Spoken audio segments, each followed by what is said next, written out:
weak and weary over many a quaint and curious volume of forgotten lore.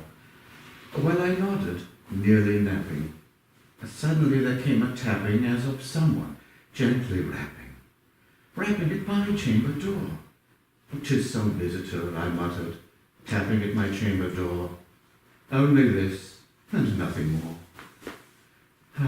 Distinctly I remember. It was in the bleak December, and each separate, dying ember wrought its ghost upon the floor. Eagerly I wished for morrow. Vainly I had sought to borrow from my books surcease of sorrow. Sorrow for the lost Lenore, for the rare and radiant maid whom the angels name Lenore.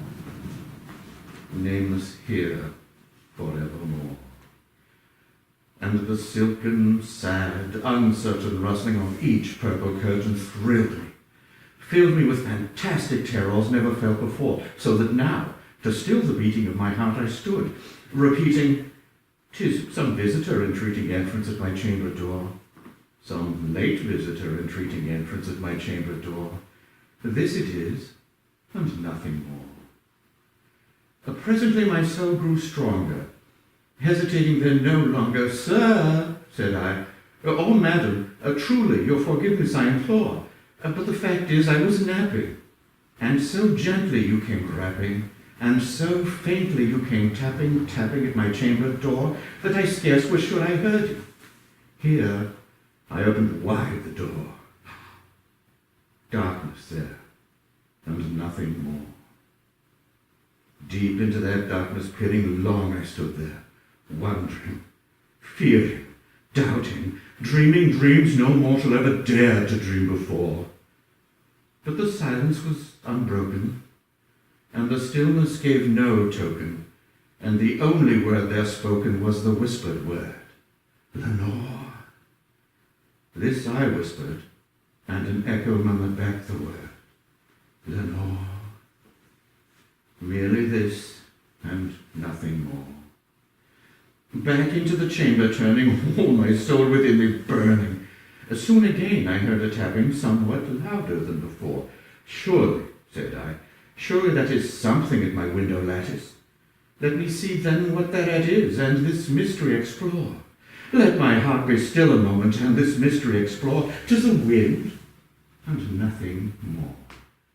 Open here I flung the shutter, when, with many a flirt and flutter, in there stepped a stately raven of the saintly days of yore. Not the least obeisance made he, not a minute stopped or stayed he, but, with mien of lord nor lady, perched above my chamber door. Perched upon a bust of Pallas just above my chamber door, perched and sat, and nothing more. Then this ebony bird, beguiling my sad fancy into smiling by the grave and stern decorum of the countenance it wore, "Though thy crest be shorn and shaven," I said, "sure thou art no craven, ghastly, grim, and ancient raven wandering from the nightly shore. Tell me what thy lordly name is on the night's Plutonian shore." Quoth the raven, "Nevermore." Much I marvelled, this ungainly fowl to hear discourse so plainly, though its answer little meaning, little relevancy bore, for we cannot help agreeing that no living human being ever yet was blessed with seeing bird above his chamber door. Bird or beast upon the sculptured bust above his chamber door, with such name as Nevermore. But the raven, sitting lonely on that placid bust, spoke only that one word, as if his soul in that one word he did outpour. Nothing farther than he uttered, not a feather than he fluttered, till I scarcely more than muttered, "Other friends have flown before. On the morrow he will leave me, as my hopes have flown before." Then the bird said, "Nevermore." Startled at the stillness broken by replies so aptly spoken, "Doubtless," said I, "what it utters is its only stock and store, caught from some unhappy master, whom unmerciful disaster followed fast and followed faster, till his songs one burden bore.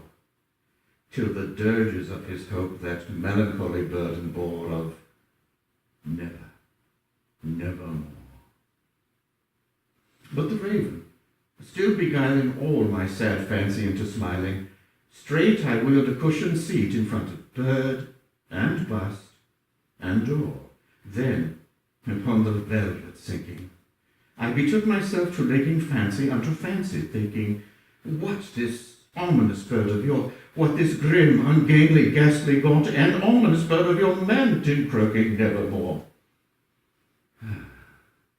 This I sat engaged in guessing, but no syllable expressing to the fowl, whose fiery eyes now burned into my bosom's core. This and more I sat divining, with my head at ease reclining on the cushion's velvet lining that the lamplight gloated o'er, but whose velvet violet lining with the lamplight gloating o'er she shall press nevermore. Then methought the air grew denser, perfumed from an unseen censer swung by seraphim whose footfalls tinkled on the tufted floor. Wretch, I cried, thy God hath lent thee, by these angels he hath sent thee respite. Respite and nepenthe from thy memories of Lenore. Quaff, quaff this kind nepenthe, and forget this lost Lenore. Quoth the raven, nevermore.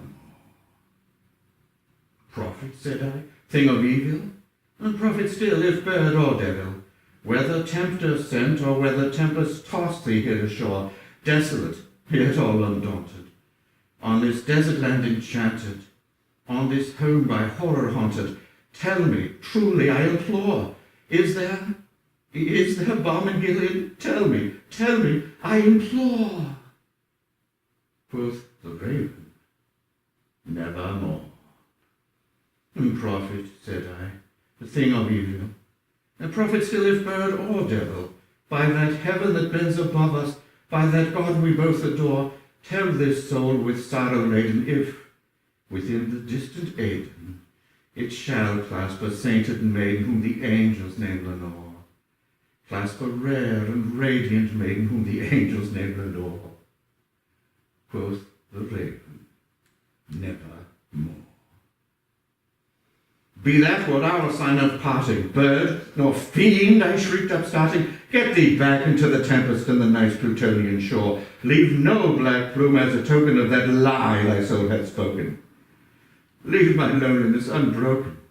Quit the bust above my door. Take thy beat from out my heart, and take thy form from off my door. Quoth the raven, nevermore. And the raven, never flitting, still is sitting on the pallid bust of Pallas just above my chamber door, and his eyes have all the seeming of a demon's that is dreaming, and the lamplight o'er him streaming throws his shadow on the floor, and my soul from out that shadow that lies floating on the floor shall be lifted nevermore.